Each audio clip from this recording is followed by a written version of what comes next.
this video, I'm going to go over the Ontario Staycation Credit and how to be eligible.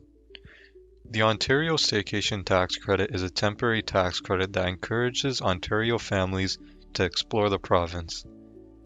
The tax credit is temporary for the 2022 tax year and it's a refundable tax credit.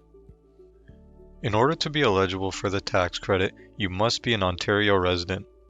Only one individual per family can claim the credit. However, you can include the eligible expenses of your spouse and eligible children. You must keep detailed receipts for any eligible expenses, or else you will not be able to claim them. You can also claim this credit for an individual who has died in 2022, and you can claim it in their final tax return. Ontario residents can claim 20% of their eligible 2022 accommodation expenses. An example of some accommodation expenses include hotels, cottages, or campgrounds. The credit will provide an estimated $270 million in support to about 1.85 million Ontario families. This was just a brief description of the Ontario Staycation Credit. For more information, you can check out our other videos or take a look at the CRA website. Thanks for watching.